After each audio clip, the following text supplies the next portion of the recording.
Hallelujah. Sino ba dito yung humihinga pa? Magsabi ng praise the Lord! Amen! Hallelujah! Alam niyo po, ang pagkakaroon natin na hininga ay blessing sa bawat umaga. Alam niyo, may mga tao na hindi na nagigising ng umaga. But we praise the Lord sa pinagsalita ng Diyos. Let everything that has breath, praise the Lord! Sino ba yung mga dito? Ano gagawin natin? We will praise the Lord! Dahil yun po ang salita ng Diyos. At ang pagpupuri sa Panginoon ay isang desisyon. Ito po ay desisyon na whenever something happen or pag may mga bagay na nangyari sa atin, alam nyo, ang result nito ay ang reaction natin. When God blesses you, ano gagawin natin? Ano ang reaction mo? Pupuri ka sa Panginoon. Amen? Pag mayroon tayo, ano gagawin mo? What is your reaction? It should be to praise the Lord. Bakit? Dahil ang Diyos natin ay sovereign. Ang Diyos natin ay makapangyarihan sa lahat. And you cannot thwart. Ibig sabihin, ang buong nagbaligtad sa bagay na hindi na Diyos na katawan at ang naman niya sitwasyon nito. Amen? Kaya nga po, let everything that has breath, we will praise the Lord. Mabuti man o masama. Always a decision to praise the Lord. Pagkakangan po natin sa Diyos.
lugar na ito, Diyos, nais ka po namin na papurihan, sambahin at dakilain. Hallelujah, hallelujah, hallelujah. You deserve the highest praise, O God.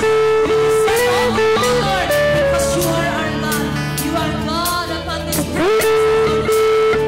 Oh, we bless your name. You deserve the highest praise. You deserve the highest praise. You deserve the highest praise. You deserve the highest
Hey.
Oh, we give you praise, oh Lord God. We love you, Jesus. We worship you, God. Be enthroned, be glorified, oh Lord God.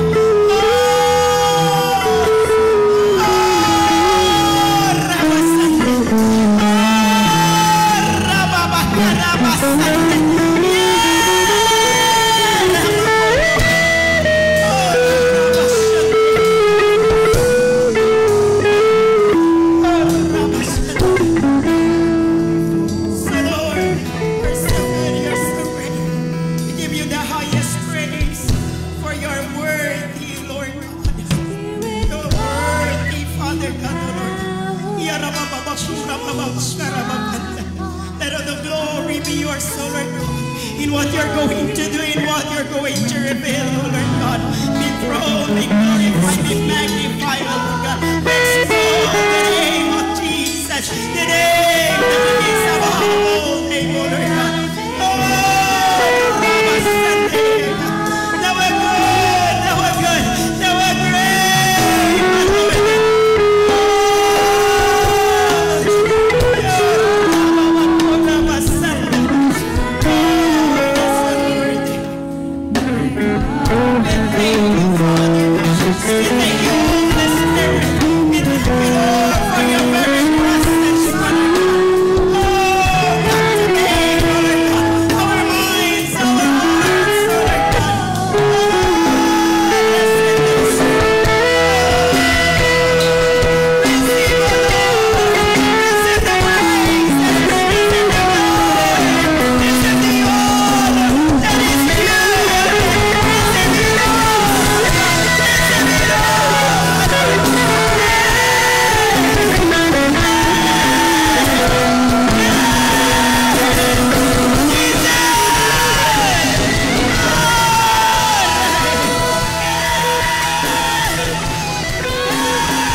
Panginoon. Maraming salamat sa kabutihan at kadakilaan mo, Panginoon.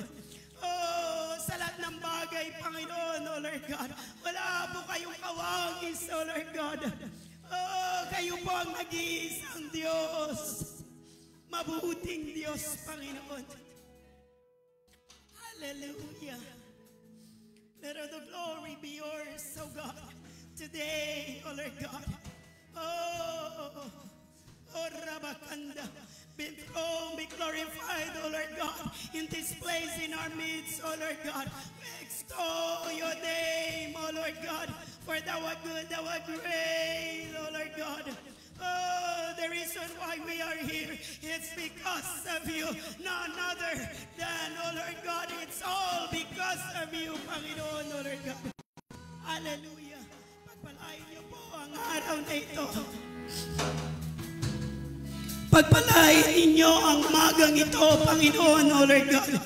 Hallelujah, hallelujah. Sa inyo ang lahat ng papuri, lahat ng kalwalatian, lahat ng karangalan at kapangyarihan sa matamis na pangalan ng ating Panginoong Yesus at ang lahat ng anak ng Diyos pumalakpak at sumigaw ng Amen!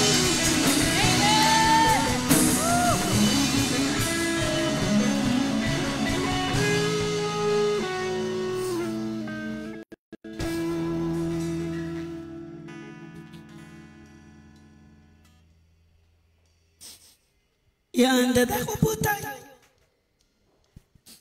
sa salita ng Panginoon.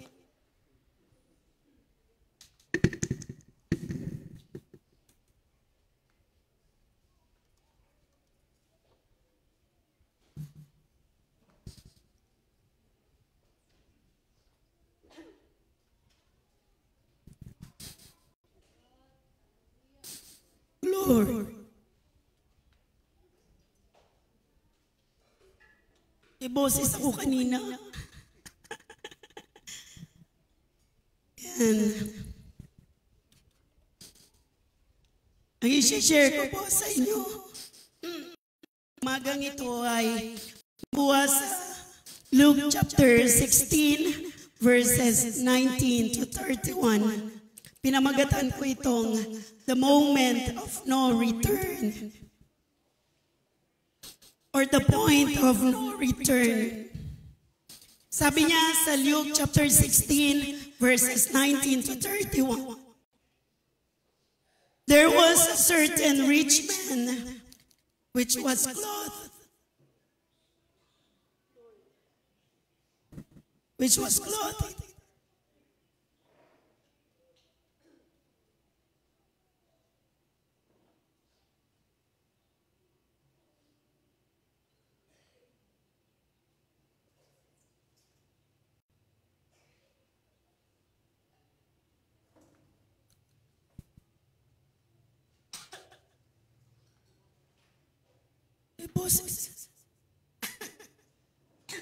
Boses ako kanina. There was a certain rich man which was clothed in purple and fine linen and fared sumptuously every day. And there was a certain beggar named Lazarus which was laid at his gate, full of sores, and desiring to be fed with the crumbs which fell from the rich man's table. Moreover, the dogs came and licked his sores. And it came to pass that the beggar died and was carried by the angels into Abraham's bosom. The rich man also died and was buried. And in hell he lifted up his eyes, being in torments, and seeth Abraham afar off, and Lazarus in his bosom. And he cried and said, Father Abraham, have mercy on me, and send Lazarus that he may dip the tip of his finger in water and cool my tongue, for I am tormented in this flame. But Abraham said, Son, remember that thou in thy lifetime receivest thy good things, and likewise Lazarus evil things. But now he is comforted, and thou art tormented. And beside all this, between us and you, there is a great gulf fixed, so that they which would pass from hence to you cannot, neither can they pass to us that would come from thence. Then he said, I pray thee therefore, Father, that thou wouldest send him to my father's house. For I have 5 brethren, that they may testify unto them, lest they also come into this place of torment. Ito po yung kwento. Ito po yung kwento ni Lazarus at saka si rich man. Paborito ko po ito kapag nagsishare. Kapag nagsishare po ako sa may patay.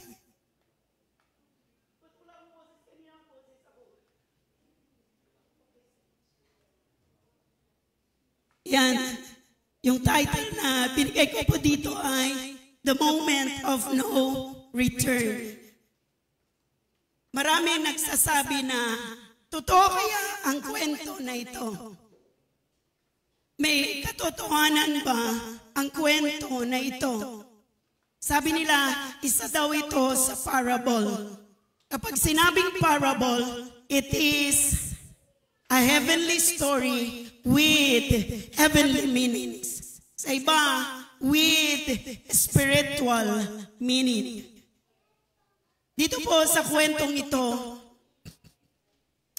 makikita natin na may langit at may impyerno. There is hell and there is heaven.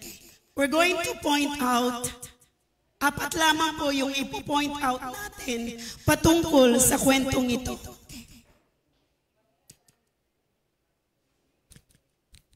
Yung isa pang part, tuloy ko po, Abraham saith unto him, they have Moses and the prophets, let them hear them. And he said, Nay, Father Abraham, but if one went unto them from the dead, they will repent. And he said unto him, if they hear not Moses and the prophets, neither will they be persuaded, though one rose from the dead. Punta po tayo sa description ng rich man. Sabi doon, the rich man has no name. Totoo nga po. Sa kwentong ito, si Lazarus may pangalan. Pero yung rich man, walang pangalan. Tinawag lamang na rich man. Although he's been given various names in later history na ang pangalan ito ay Dives, which means rich in Latin. Karamihan na sa atin ay may mga yumayaman na po ba? Yan. Para magkadugtong yung shine ni Brother Chris. It is a sort of reminder na rin para sa atin na sinasabi sa kwentong ito, merong langit at merong impyerno. Punta naman tayo sa description ni Lazarus. By contrast, Lazarus is the only name given to anyone in Jesus' parables. It means El-Azar, meaning God has helped, and the other meaning was helpless. Pwede nating makita ang sarili natin sa buhay ni Lazarus. Dahil nung wala pa tayo, hindi pa po tayo tumanggap sa Panginoon, we are helpless. Amen po ba? Pero nung tinanggap natin ang Panginoon, na born again po tayo, hindi na po tayo helpless. Helpless sa ganang wala po tayong magagawa sa sariling kakayanan po natin. Yung point number 1, apat lamang po ito na point sa kwentong ito. Point number 1, they have nothing in common, either in this life or the life to come. Nung buhay pa sila na nasa lupa, hindi sila nagkakapareho. Makikita natin magkaiba at magkaiba po sila. Amen po ba? Sabi dito, it is a story of contrast and differences. Maraming contrast, maraming differences ang makikita natin sa parable na ito, sa kwentong ito. It shows the diversity of life. It is the story ng dalawang tao na who live opposite extremes in terms of the social order. Yung isang tao, napakayaman niya. Marami siyang pag-aari. Samantalang yung isa na tao dito ay walang-wala. Walang-wala po siya. One man lost everything. Yung isa din dito na wala niya ang lahat. And yet, he gained everything. One was a beggar in this life, and the other was a beggar in the life to come. Punta po tayo sa summary of contrast. In terms of wealth, sa kayamanan, si rich man, sagana siya. Meron lahat sa kanya.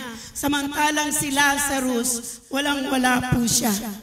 In terms sa kalusugan, si rich man, hindi natin mababasa doon sa kwento na nagkasakit po siya. Sagana siya. Sagana na nga siya, meron lahat sa kanya. Wala pa siyang sakit. So we can say that the rich man enjoyed comfort. Samantalang si Lazarus, he suffered physically. Bakit? Kasi marami siyang galis, marami siyang sugat, to the point na dinidilaan siya kahit ng mga aso. In terms of reversal of faith, nung namatay sila, si rich man ay nagdurusa, naghihirap, samantalang si Lazarus ay being comforted. In terms naman ng neglect versus need, the rich man ignored Lazarus' need during life. Nasaan si Lazarus? Nasa gate po siya, nasa harapan po siya ng bahay ng mayaman, hoping na bigyan siya ng pagkain ni rich man. Pero hindi po nangyari. But in death, he became the one in need. Nung buhay pa sila at nasa lupa, hindi man lang niya inisip yung pangangailangan ni Lazarus.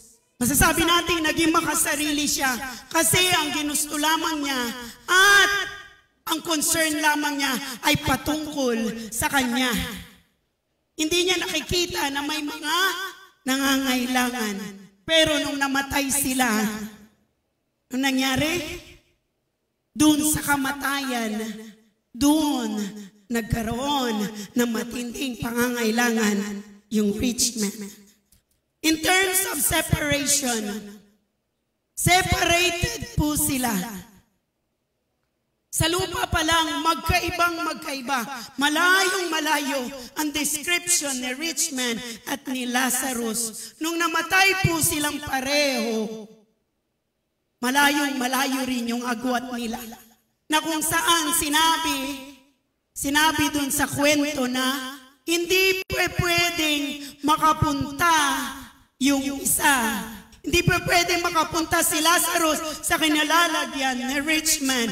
Like vice versa, hindi rin pwedeng makapunta si rich man sa kinalalagyan ni Lazarus.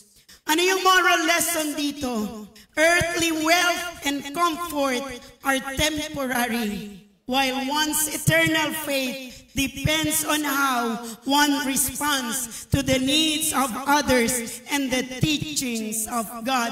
Ano yung totoong reliyon? Ang totoong reliyon ay ang mahalin mo ang Diyos at mahalin mo ang kapwa mo. Ang totoong reliyon, sinasabi ng Biblia, mahalin mo at alagaan mo. Bigyan mo ng pagmamahal yung mga taong nangangailangan. Lalo't nangangailangan po sila. That is what the true religion is. Huwag lamang pong dumating sa punto na aapusuin. Amen po ba? Doon sa kinalalagyan nila, there is no bridge from torment to paradise.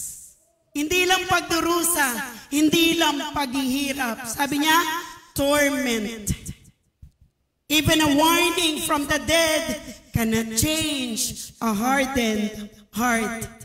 The poor may suffer now, but the faithful are rewarded later. Huwag lamang po na mamatay po tayo na mahirap. Wala pong masama na ipinanganak tayong mahirap. Pero sabi nga nila, kung mamamatay ka na mahirap, kasalanan mo na yon.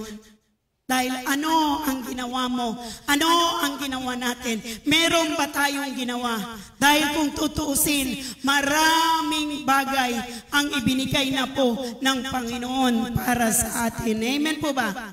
Point number 2. Hell is a place or of torment. Sa ibang Bible, ang hell ay just the same, parehas lamang po sa salitang Hades. It was a Greek term for the abode of the dead. Yan ninyo, kung titignan natin sa sitwasyon ni rich man at ni Lazarus, si rich man, aware siya, alam niya na nagdurusa siya, alam niya na nahihirapan siya. Amen po ba? So there is consciousness, there is awareness in hell. Kagaya rin ng si Lazarus. Nung napunta siya, sanang sinabi, Abraham's bosom. Alam niya, aware din siya that he is being comforted. Totoo po,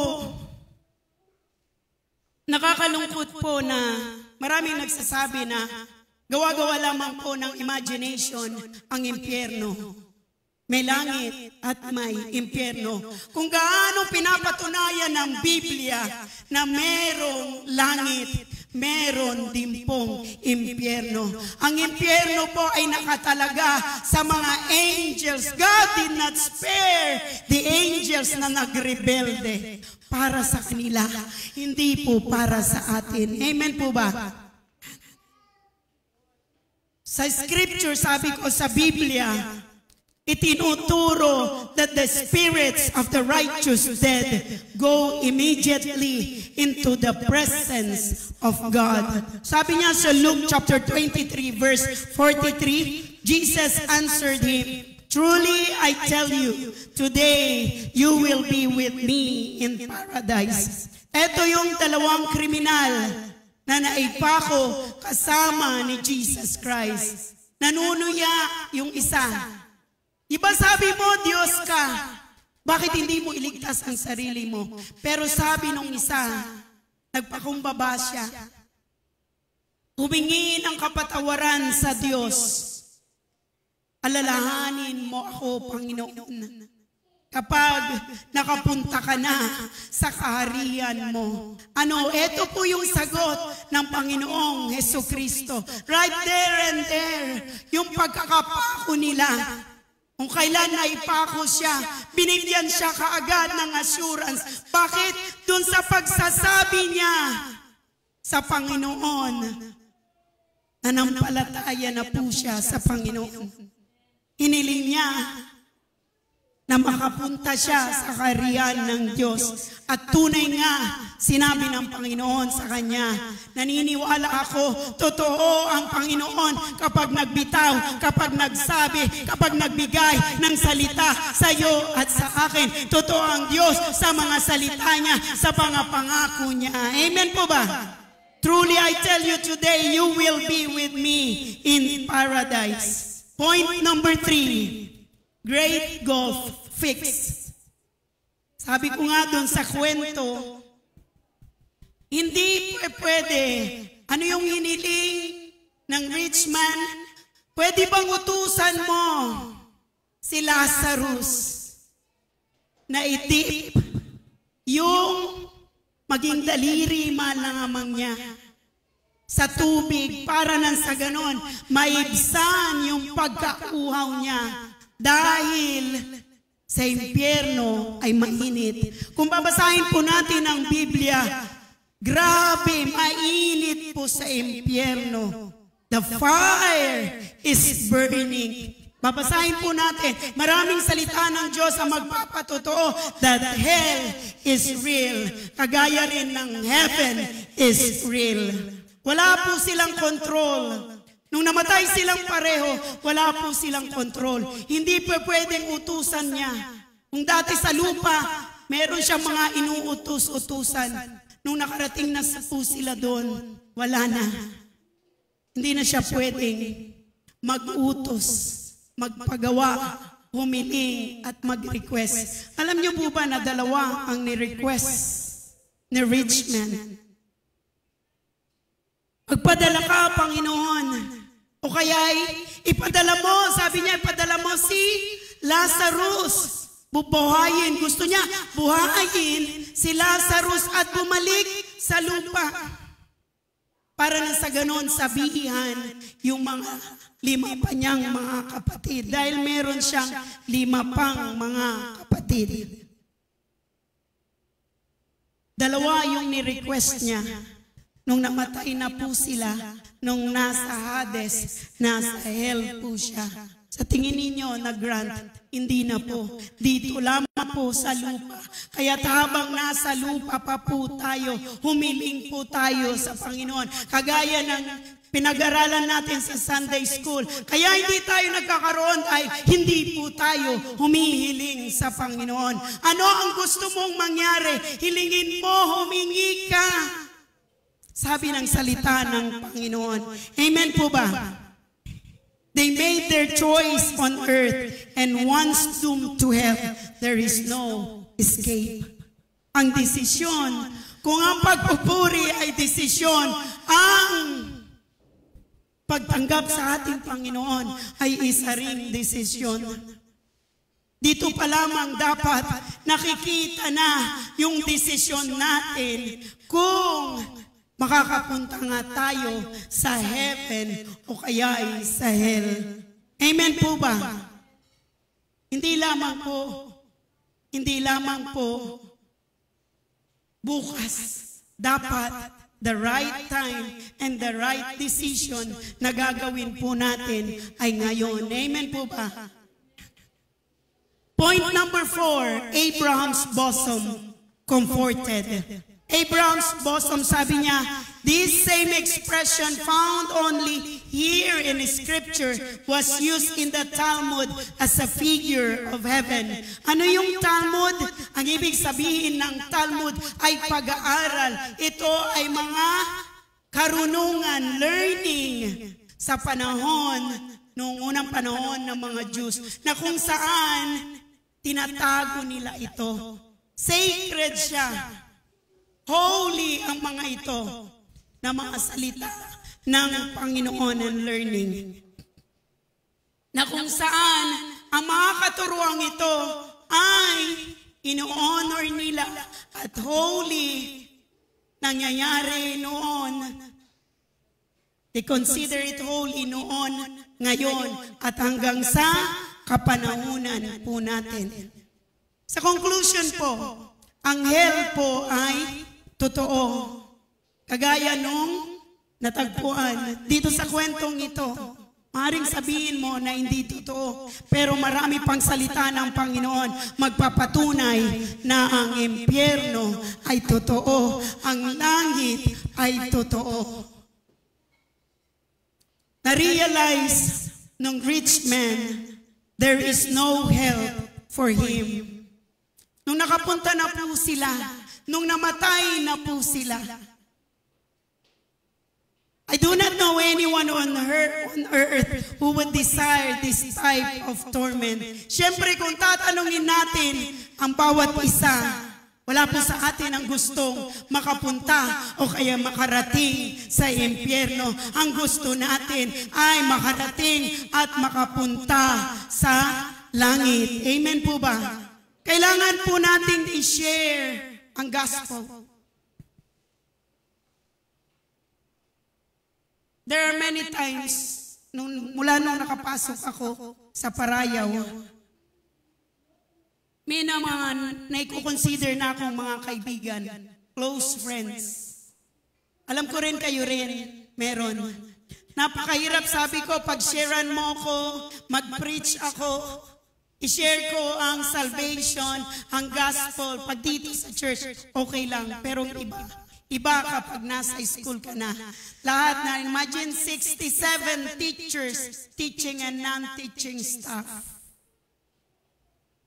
Naka-assign po ako para sa God. Ang binigay na tema po para sa akin ay strengthening spiritual well-being. And it ended up na kumuha po ako nag-invite po ako ng resource speaker, and that is through Bishop Windsor. Hindi bali ng ako, i-represent niya ako. Kasi noon, dinisire ko, Lord, napakahirap. Iba't ibang religion ang nandoon. Napakahirap i-share para sa akin.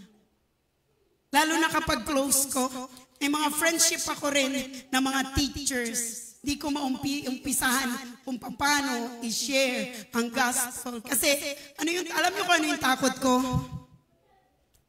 Mga teachers matatalino. Mas magagaling, mas matatalino kaysa sa akin. Baka i-reject nila ako. But truly enough, yung desire ko na yung pinakinggan ng Panginoon. And through the teaching na shinare ni Bishop, nakarinig po sila ng salita ng Diyos. I would be at peace kung darating man ang Panginoon mamaya, bukas, next week, next month, next year. I would be at peace. Naging part ako dahil ipanag-pray po yun. At doon sa love gift po niya, nag-outsourcing po ako. Siyempre, sa mga kapwa ko, Christians din. And they were so blessed. Nilid sila ni Bishop into prayer of acceptance. Parang feeling ko, sabi ko, ako na rin yung nagsalita. Napakahirap magsalita sa harap ng mga matatalino at magagaling. Lalo na kapag magaling at matataas ang posisyon kesa sa'yo. Sabi ko, sino ako, Lord, para pakinggan nila? Anytime, pabalik na ang Panginoon. Ang tanong, nakahanda na po ba tayo? Gugustuhin mo ba, kapatid, na ikaw lang ang makarating makauwi sa langit at ang ibang pamilya mo mapupunta sa dagat-dagatang apoy? Siyempre hindi. Nag-umpisa ako na ako lang ang Christian. Pero pa sa inyo na tumigil na at pagod na sa copy-pray. Yung buhay natin ay testimony na sa kanila. Lord, sabi ko, kung hindi man ako sa family ko, kung hindi man ako ang gagamitin mo para marinig nila ang salita mo, ang gospel, ang salvation, and free gift of life. Lord, gumamit ka. Napakalawak ng mundong ito. Pero kung minsan napakaliit lang, dahil hindi mo mamamalayan, meron at merong gagamitin ng Panginoon para sa iyo, para sa pamilya mo, para sa tatay mo, para sa nanay mo, para sa buong henerasyon mo. Thankful ako sa Panginoon dahil hindi lamang nailigtas ang pamilya ko, may kanya-kanya ng ministry ang mga pamangkin ko at ibang mga kapatid ko. And with that, I'm so grateful sa Panginoon. In honor ng Panginoon, sabi ko, yung declaration ko and prayer ko for this year, hindi lang ako maglilingkod, Panginoon, ang buong pamilya ko, ang buong angkan ko. Inaalagaan ko ang pamilya ko sa panalangin. Tayo po, kumusta po? Napagod na po ba kayo? Ayoko, sabi ko, ayokong ako lang. Ayokong ako lang ang pupunta rin ng church. Gusto ko, buong pamilya ko pumunta sa church. Now is the right time. Hindi bukas. Kailan natin gagawin? Dahil kapag namatay na po tayo, no turning back. Hindi na po tayo pwedeng bumalik. Amen po ba? One of the most dangerous false doctrines going around today would have you and I believe that there is no literal heaven and earth. Naalala ko nung nasa South Korea ako, karamihan kasi mga Buddhist. Sabi ko, believe on the Lord Jesus Christ, and when you die, you will go to heaven. Alam niyo kung anong sabi nung matanda? Sabi niya, wala akong pakialam kahit mapunta ako ng impyerno. Grabe. Grabe. Sabi nila, the most stubborn spirit among Buddhist spirit. Grabe, sabi ko, nag-utter na lang ako ng panalangin para sa taong iyon. Imagine, lantaran yung paghahayag niya, pagsasabi niya, na kahit mapunta siya ng impyerno. Huwag po nating paniwalaan, the devil is a liar. Mula sa simula, sinungaling ang kaaway. Amen po ba? Huwag po nating paniwalaan yung mga naririnig natin dahil ito na yung trend, ito yung nangyayari, yung mga masama, nagiging normal at maganda na sa harapan po natin. Sa social media, kahit saan na po. Amen po ba?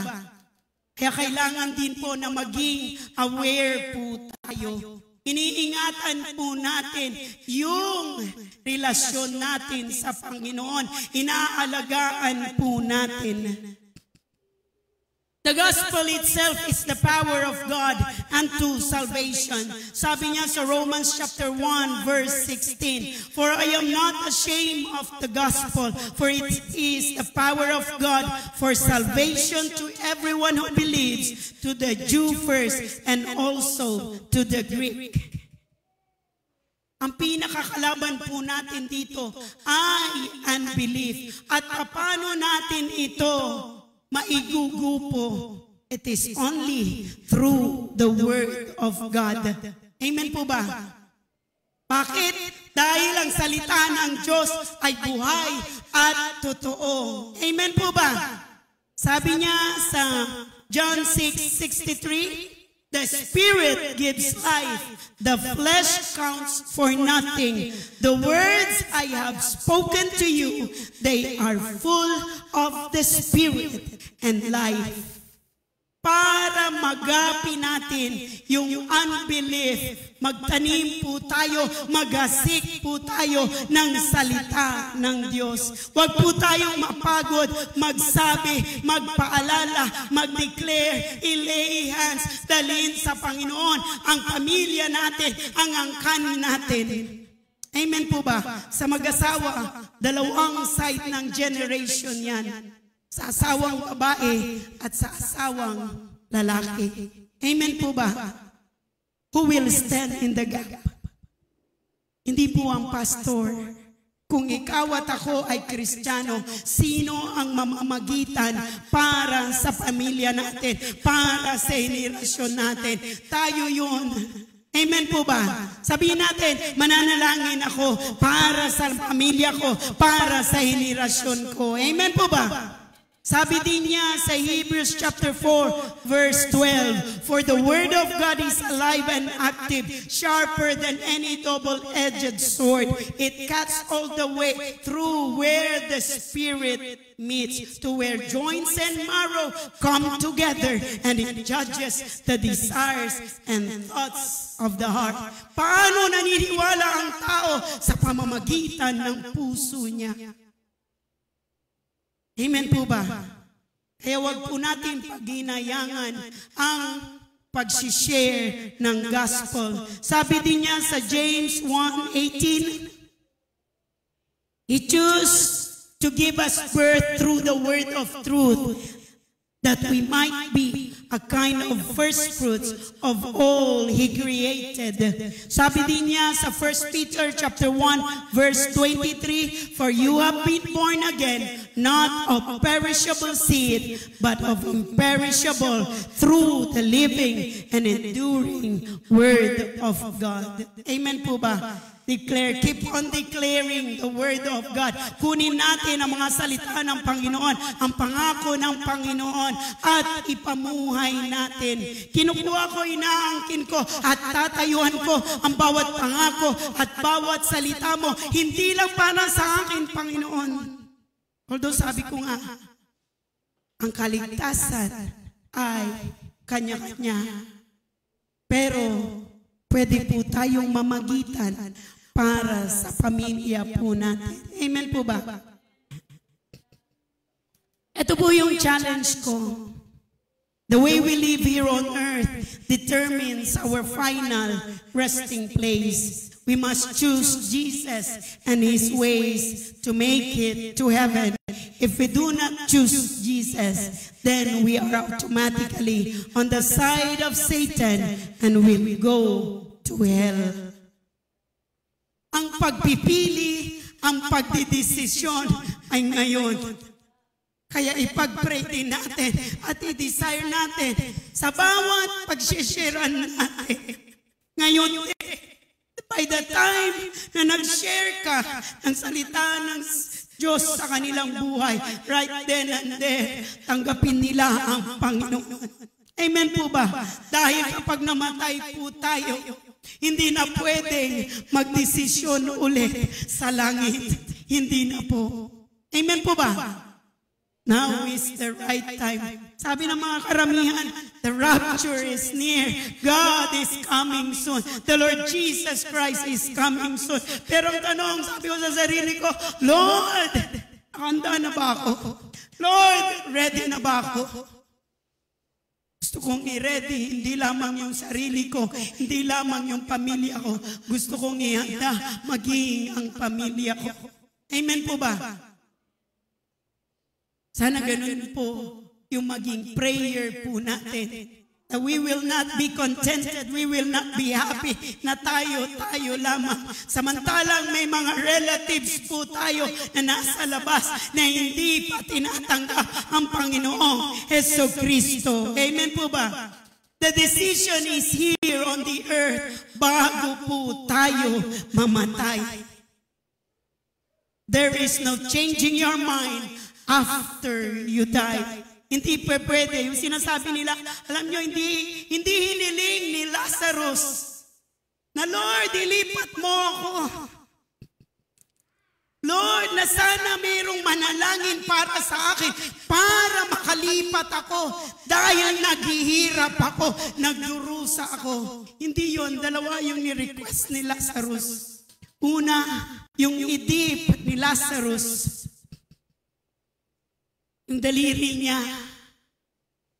Grabe ang nakita yung pagdurusa. Dahil mainit, lumalagablab ang apoy sa impyerno. Pangalawa, sabi niya, ipadala mo si Lazarus dahil meron pa akong 5 mga kapatid. Totoo, kanya-kanya po tayong salvation.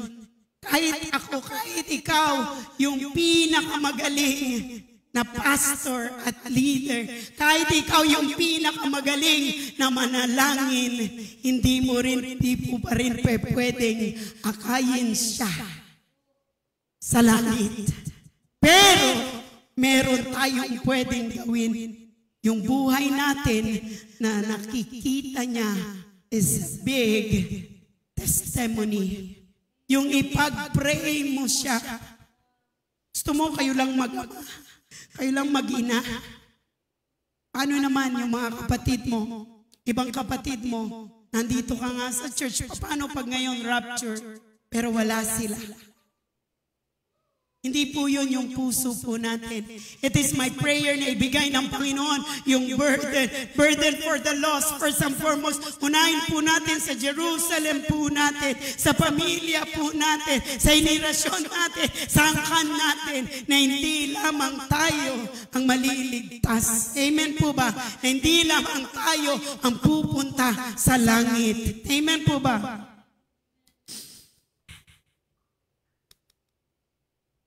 What we do in life today, ngayon, sa mundong ito, it echoes in eternity. If we don't listen to God's word, kung hindi tayo makikinig sa salita ng Diyos ngayon, no miracle can change us. Pagpusa na pagdating ng pag namatay po tayo, ay mamalimos po tayo. Amen po ba? I-desire po natin na kagaya ng nangyari kay Lazarus. Nasaan siya? Abraham's bosom. Yung kinalalagyan niya na kung saan he is comforted. There are times, most of the time, naghihirap po tayo dito sa mundong ito. Marami po tayong mga problema and struggles. Pero ang isipin po natin, hindi maikukumpara yung madadatnan natin na buhay na walang hanggan, kapiling ang Diyos. Amen po ba? Kumusta ang paglilingkod po natin sa Diyos? Nagiging duty na ba ang pagpunta sa church? Nababagot ka na ba? Boring na ba ang pagpunta sa church? Para bang kuminsan ang bigat-bigat ng paa mo pumunta sa church?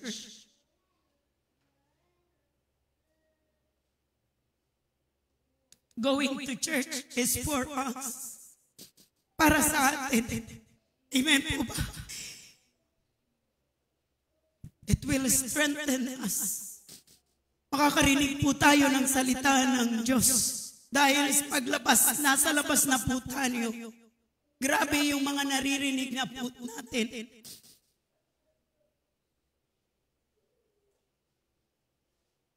Umigib po tayo ng mga salita ng Panginoon para na sa ganon, lumakas po tayo sa bawat pagsubok. Amen po ba? Huwag po sana tayo makampante. This is also a reminder sa bawat isa po sa atin. Amen po ba? Araw-araw, we need the Lord. Sinong hindi niya kailangan ang Diyos? Araw-araw, kailangan natin ang Diyos. Dahil hindi natin alam kung kailan darating ang Panginoon. Amen po ba? Amen. I want everybody to please stand. Ay pong lahat ay tumayo. At yumuko at manalangin.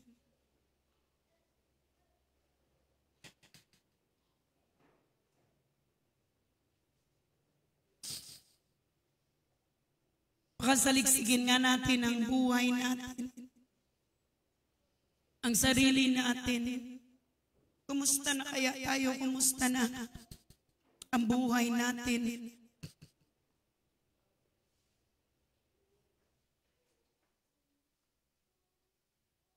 Kumusta ang pamilya natin?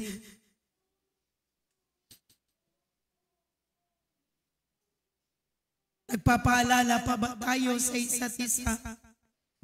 Tinutuwid pa ba natin ang mga kapatiran, ang pamilya natin, o inaayaan na lamang natin sila sa mga maling ginagawa nila? Mali ang tinatahak nila.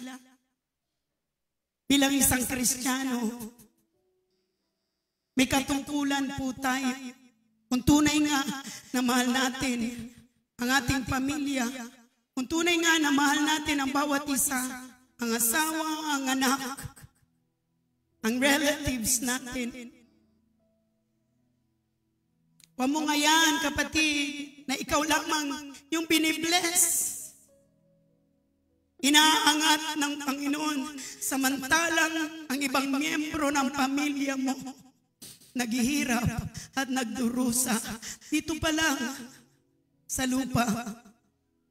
Maaring ipinaparanas ng Panginoon ang karangyaan, ang pagpapala, ang blessing, ang pabor na nararanasan natin.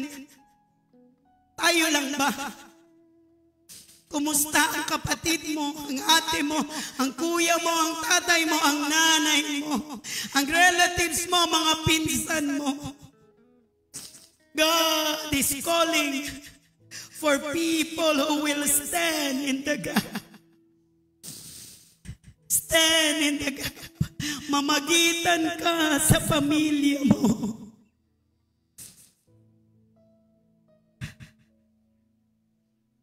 Lord, sabi mo sa Panginoon,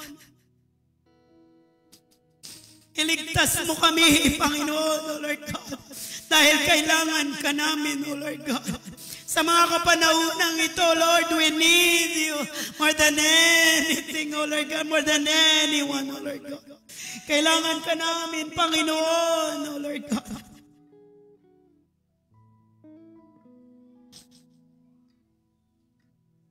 So, Lord, ang karangyaan sa mundong ito is not a guarantee, not even the comfort. It will not guarantee a comfort in the next life. Earthly riches cannot buy eternal peace. Hallelujah.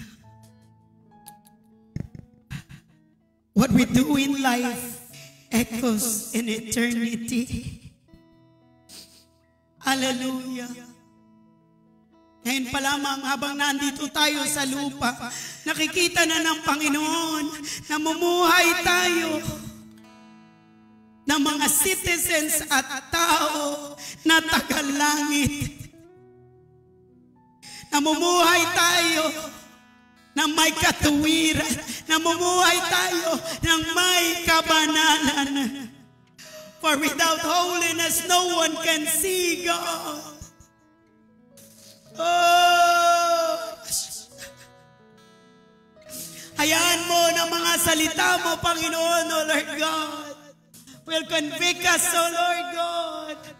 Oh, it is my prayer, Panginoon, O Lord God, na ilagay mo sa shoulders namin, sa balikat namin, O Lord God, ang kaligtasan ng aming pamilya, ng aming buong angkan, Panginoon, O Lord God, na hindi kami makukontento na kami lamang, O Lord God, mag-isa ang makapupunta, O Lord God, sa langit, O Lord God.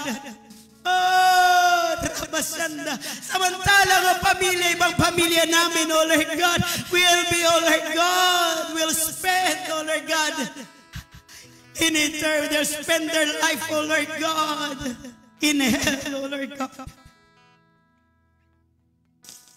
Oh, Rabasanda.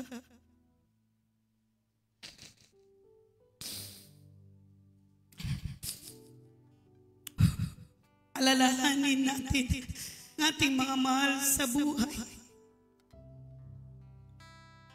Ang ating angkan. Alalahanin mo, Panginoon, yung mga panalangin namin, yung mga hiling namin, O Lord God. Nailigtas mo kami, Panginoon, 10 ng aming angkan.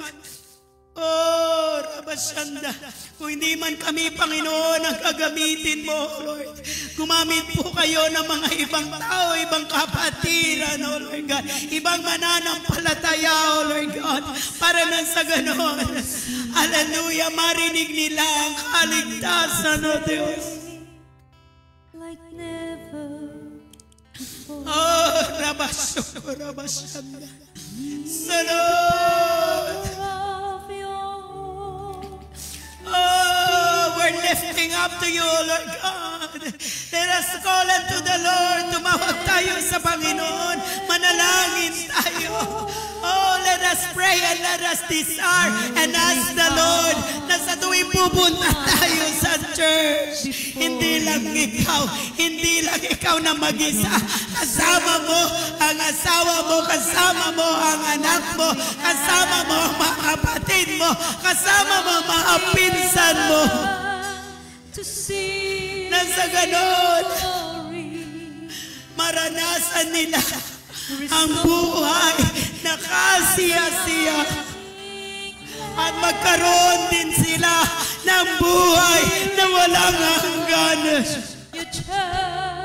Oh, Hear the hearts of men, revive us, oh, with your passion once oh, again. I want to care for others like Jesus. Gamitin mo ang buhay ko, Panginoon, O Lord God, na mamagitan para sa angkan ko, para sa pamilya ko, Panginoon, O Lord God.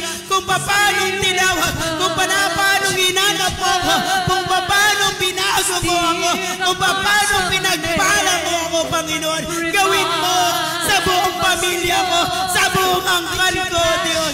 Once again, I want to care for others like Jesus cares for me. Let your rain fall upon me. Let us sing this song as a prayer unto the Lord. Your church, steer the hearts of men. Revive us, Lord, with your passion once again. I want to care for others like Jesus. Sing it unto the Lord. Make it your prayer unto the Lord. Fall upon me. Spirit, touch your church. Steer the hearts of men.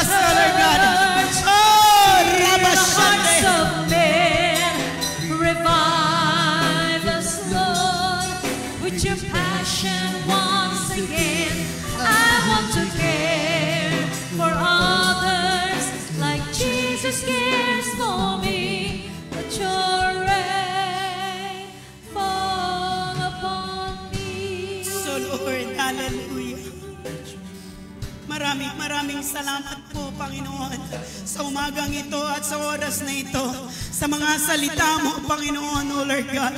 Nawa, O Lord God, ang mga salita mo manatili sa aming mga puso at kaisipan, O Lord God. Babaunin namin, O Lord God. Hallelujah. Sa mga pagpapaalala, O Lord God.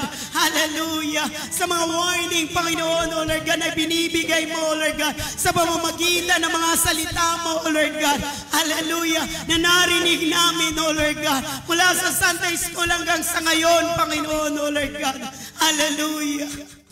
Oh, that you will put the burden, O Lord God, of winning the lost at all costs, O Lord God. Oh, hallelujah. Winning our family, our generation for Christ, O Lord. Oh, Rabashanda. Oh, dahil habang, O Lord God, hallelujah, habang pinagpapala mo kami, Panginoon, binibless, O Lord God. Hallelujah. The reason why you are blessing us, O Lord God, to be a channel of blessing to others, O Lord God. Sa pamilya namin, una sa lahat, O Lord God. To our neighbors, O Lord God. Hallelujah. Sa mga workplaces, Panginoon, na pinagdalhan mo sa amin, O Lord God. Hallelujah. Oh, Rabashika Rabashanda. So Lord, gawin mo, O Lord God, na lagi kaming mamamagitan para sa aming mga pamilya, O Lord God.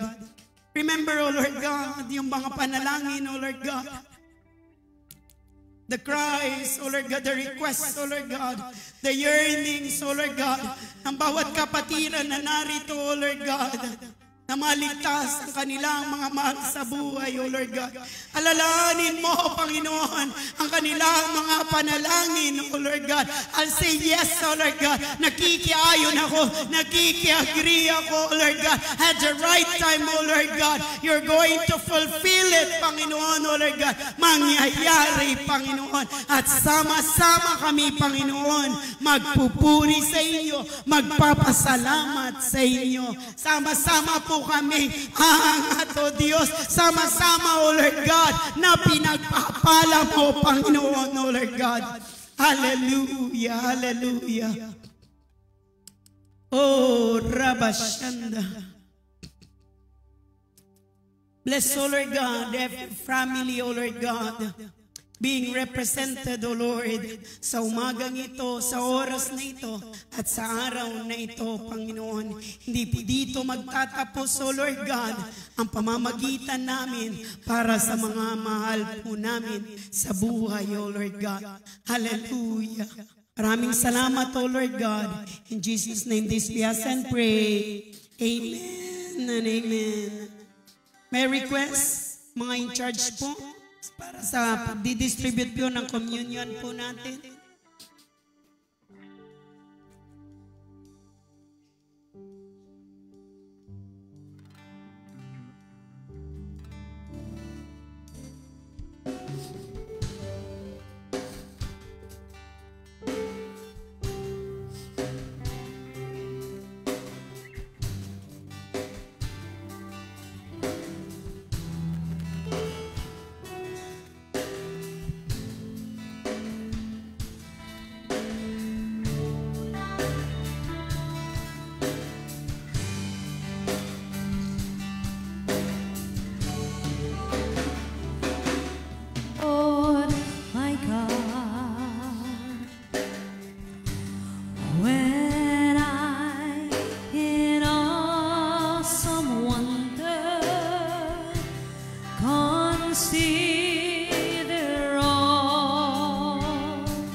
This is my song,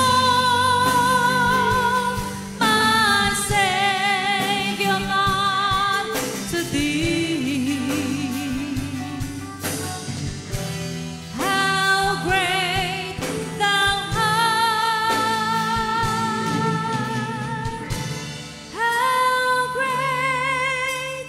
Sige po, tayo po at tumayo at sama-sama, sabay-sabay na mag-partake.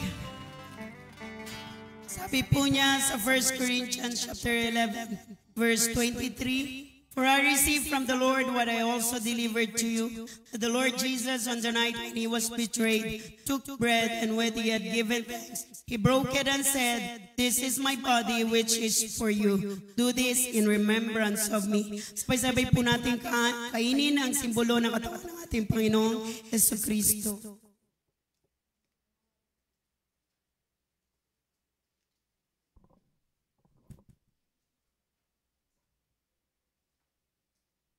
In the same way also he took the cup after supper, saying, "This cup is the new covenant in my blood. Do this as often as you drink it in remembrance of me." Sabay-sabay po natin inumin ang simbolo ng dugo ng ating Panginoong Jesucristo.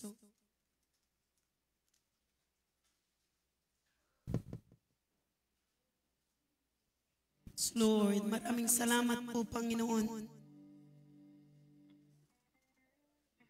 Maraming salamat, tinatanggap namin, O Lord God. Lahat po ng benefits, O Lord God, ng pagpapartake ng communion, O Lord God, that we are covered and protected by your blood, O Lord God. Kasama ng buong pamilya po namin, O Lord God. Hallelujah. Lagpas lahat ng salot, Panginoon, O Lord God. Be-bless mo kami, Panginoon, O Lord God. Hindi lang kami personally, individually, O Lord God. Kasama ng buong pamilya po namin, O Lord God. Sasamba sa inyo, maglilingkod sa inyo, Panginoon, habang narito pa po kami sa lupa, O Lord God. Hanggang sa kami ay kunin po, Panginoon. In Jesus' name we pray. Amen. Let us, as I recite our declaration, me and my family and my next generation to generation, everything we lay our hands will prosper and succeed. We are blessed when we come in and blessed when we go out. We have favor everywhere we go. Favor from and favor from men. You are multiplying us From north to south, from east to west. Your blessings will follow us. We love to give. We always have plenty of seed to sow and bread to eat. Our cup runs over. Goodness and mercy follow us all the days of our lives. You will make us abundantly prosperous in every aspect of our lives. You increase us 1,000 times more.